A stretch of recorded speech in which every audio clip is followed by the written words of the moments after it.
Mike Romeo 0 Juliet Charlie Fox. The Mike Romeo station, go. Yeah, Mike Romeo 0 Juliet Charlie Foxtrot. The name is Mark, Mike Alpha Romeo Kilo, just down the M4 from you and a bit further in Sidcup in Kent. And you're a lovely signal today. I'll give you a report on the next over and a few technical details. GB1RY, this is MR0 JCF. MR0 JCF, GB1RY. Very good morning to you, Mark. Name here is John, and the location is the disused RAF airfield at a little village called Ramsbury, about 6 miles west of the town of Marlborough, Mark, over. Yeah, absolutely superb, and glad to hear this activation today. Get it in the logbook. You're 5 and 9 plus 10 to me, John. 5 and 9 plus 10. A little bit of QSB drops you just under the 5 and 9, so absolutely no problems. I'm using an old Trio TS-520S, an old analog hybrid radio from back in the day, and a 90-foot long wire, and my external meter showing me about 105 watts at the feed point. Back to you, GB1RY MR0 JCF. MR0 JCF GB1RY. Yep, all copied, Mark. We've got a Yaesu Foxtrot Tango DX10. The tuner is an Alpha Tango 500 by Palstar, and the antenna is an inverted V end fed. With a 49 to 1 NM, and we're putting about 80 watts at the moment, no linear, over. Yeah, as I say, absolutely stonking signal. As the crow flies, you're probably about 150 miles away, Wiltshire to Kent, and maybe a little bit more. But of course, via the ionosphere, we're probably we got about 700 miles between us. But great to speak to you, John. I know that you've got probably a pile up waiting in the wings there for you, so I'm just going to spin the dial today, and very soon be out in the sunshine. It's a glorious day down here, or morning down here in the southeast, so we're going to take my daughter's dog out for a walk in the local woods and grab a cup of coffee. But great to meet your acquaintance, John, and keep up the good work. Always good to work these special stations. Take care. 73 to everyone around you there today. GB1RY, this is MR0 JCF, listening for your final. MR0 JCF GB1RY. Yep, all understood, Mark. Yeah, we're looking for some QRZ. We got some drone video and other associated videos on there. And if you look at the guy with a flat cap, that's me. Yeah, cheers and beers. We won't hold you any longer, and we'll see if we can annoy a few more people before lunch. 73 Mark, bye-bye. Yeah, cheers, John. I'll be looking out for the man with a flat cap. No problem. This is MR0 JCF clear.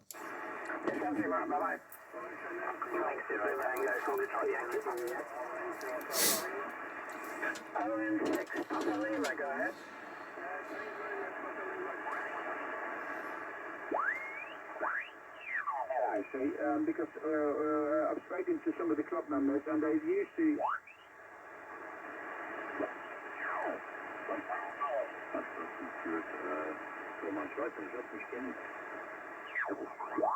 Actually, Robbie Opsley.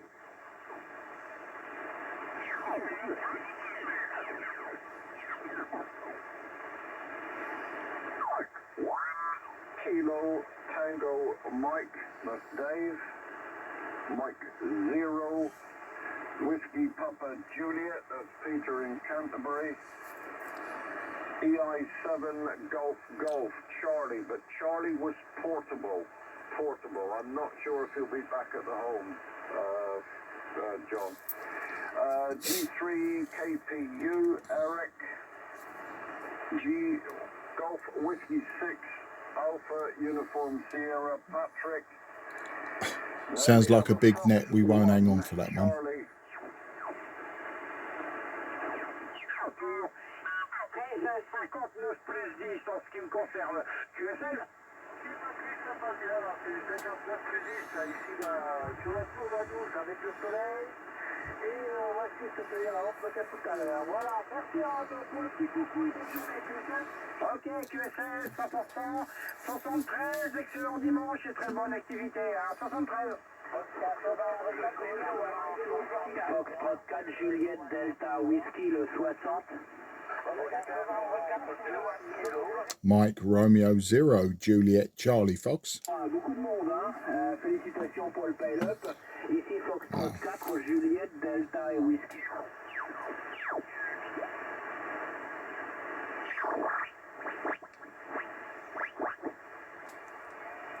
Okay, Mike, Radio 0, Juliet, Charlie Foxtrot, yeah, lovely 5 and 9, the name's Sugar Tango United, portable, down at Paul, over.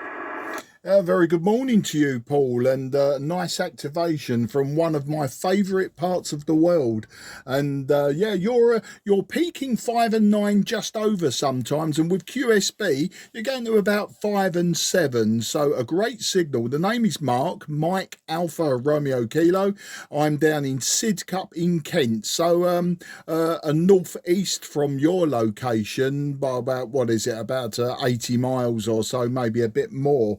As the crow flies, using today an old TS-520S, an old analog hybrid radio. Just looking at the meter, we're just over 100 watts at the antenna feed point, and the antenna's really basic. It's a 90-foot long wire, and yeah, a lovely part of the world, Paul, and you're, as I say, you're a great portable signal from that area. G5STU/portable. This is MR0 JCF. MR0 JCF, G5STU portable returning. And yeah, well, your lovely 5.9, very punchy audio today, Mark.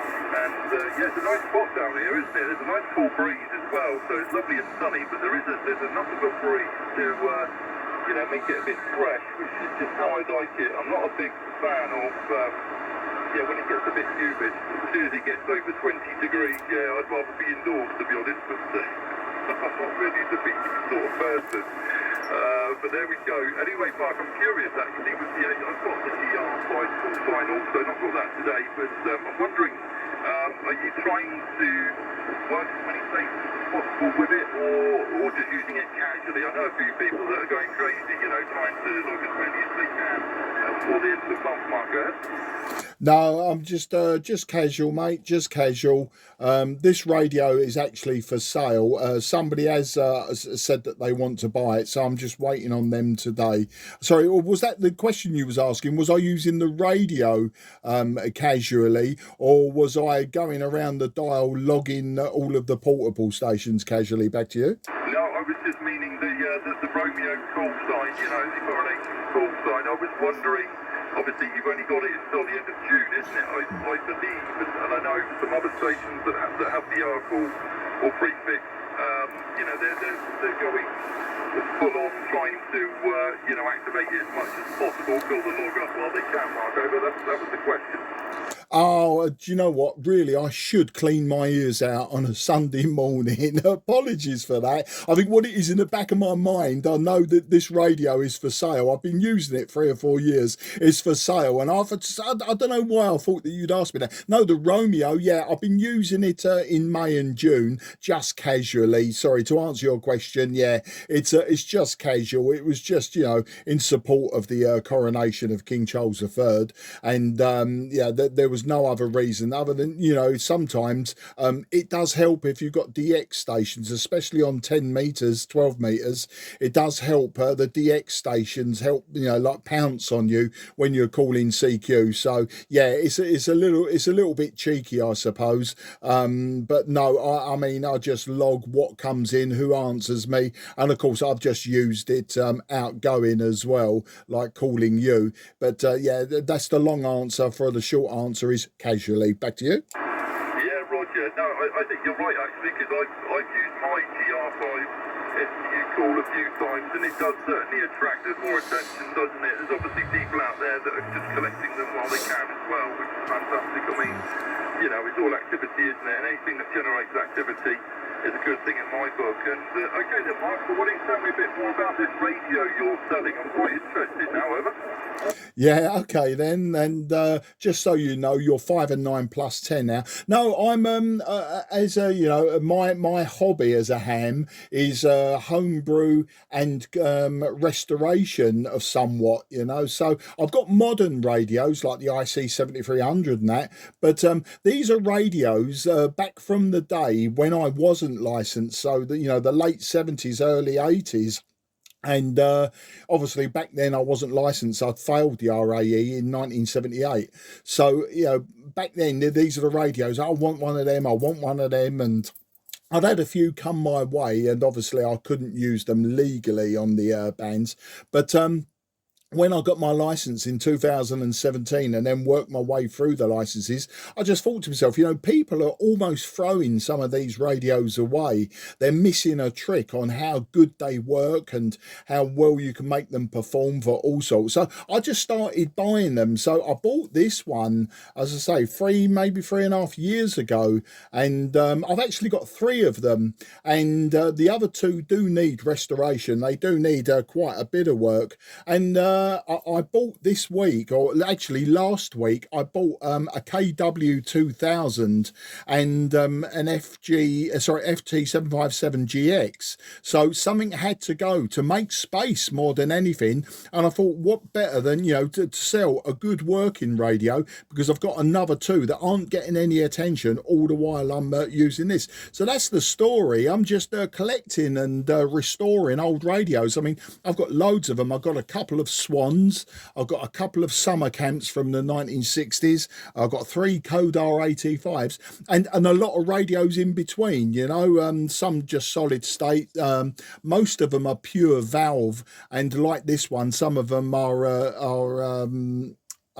hybrids, so just valve output, but the rest of it solid state. So that's the real reason. I like Kenwood as well, Kenwood and Trio. That's where my heart lies, I suppose, although I say I have got summer camps, Yaesus, etc.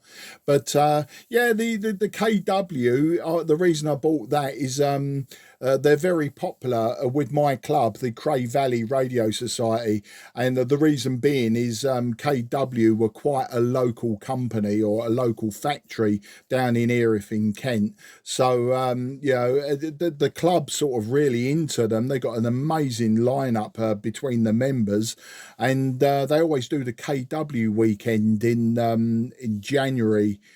Which is normally GB8KW is the call sign. And this one come up at the right price, so I just thought, I'll buy it and join the club. So that's the story behind the old radios there, Stu. Back to you. Yeah, doing G5STU portable. Yeah, well, good for you. First for keeping the old kit alive. It's far beyond me, I'm fairly technical minded, but probably more mechanically minded than electrically minded. I'm a software developer by trade.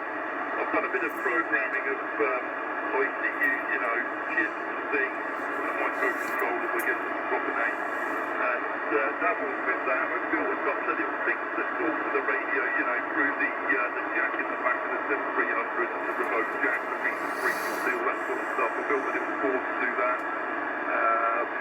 Few bits and bobs, but when it comes down to the electronic side of it, that's far beyond me, Mark. And obviously I learned what I needed to learn to get through the exams and what have you, but I was always interested in electronics as a kid. Even as a young kid I was taking TVs apart to get them fast and trying to build stuff, but didn't really have a clue what any of it did. I was just soldering things together and just seeing what happened, Mark. That's probably not the best way to learn, to be honest, because I think when it comes to electronics, you need to know what's going on, don't you, in order to get anywhere significant. But it's all good fun, good for you for keeping it going. So what's the model of the one you're on now? It's a KW something, I guess, Mark.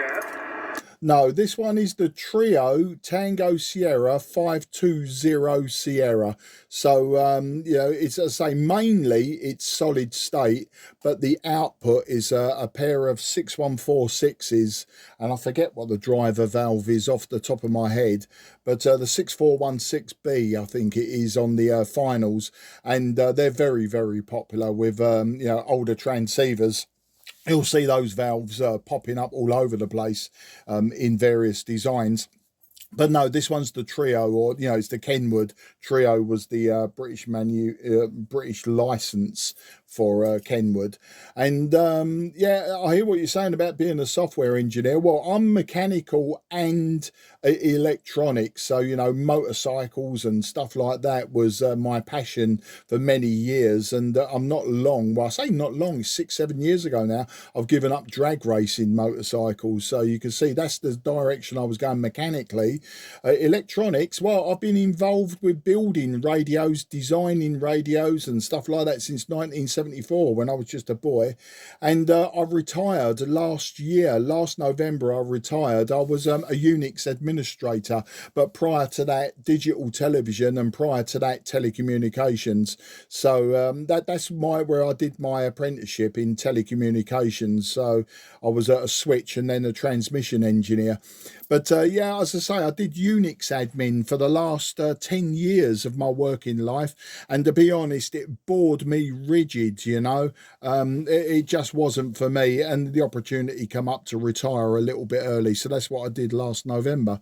And this is one of the reasons I've got lots of old broken radios now, is I've got some more spare time. I wouldn't say we've got, you know, complete spare time, because I've still got a wife and my daughters. I mean, they're both in their 20s now, but I have got, like, a wife and kids and a house to maintain, and that, albeit maybe I'm not maintaining it as much as probably I thought I would.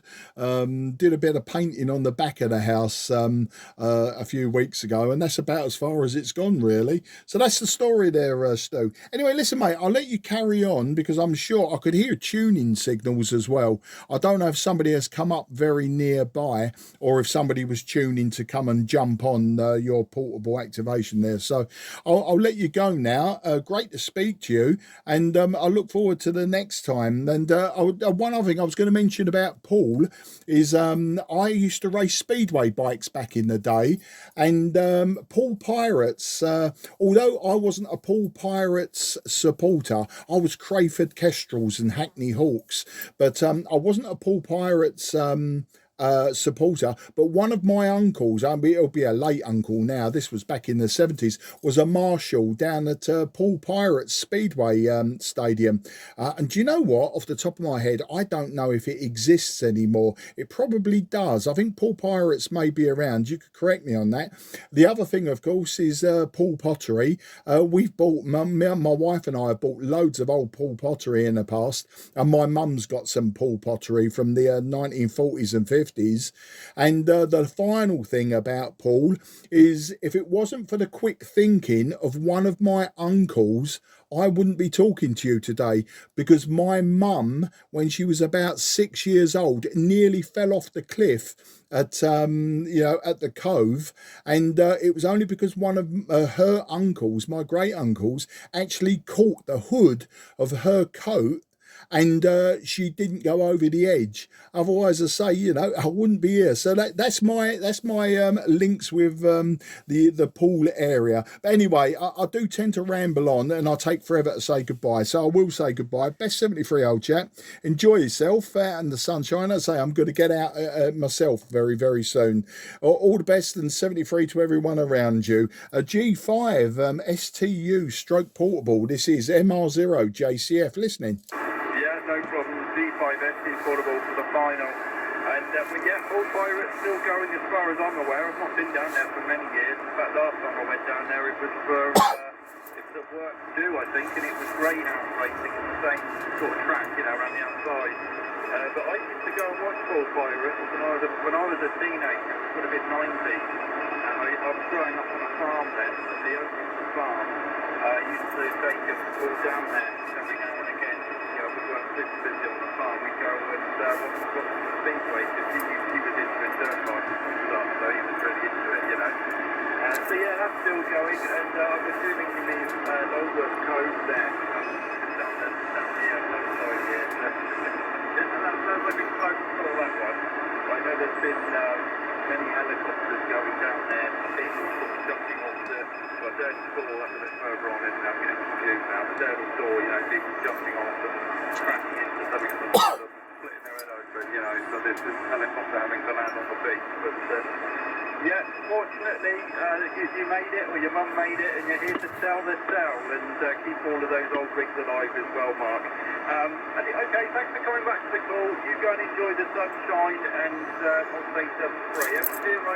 G5STU portable. All the best. Bye-bye. Yeah, all the best, Stu. Enjoy yourself. And somebody's now pounding their fist. There's a CW all over the top of you, but no problem, your SSB getting through. Mike Romeo 0, Juliet Charlie Fox, now QRT. Yeah, many thanks, Mark 7-3. This is G5STU portable.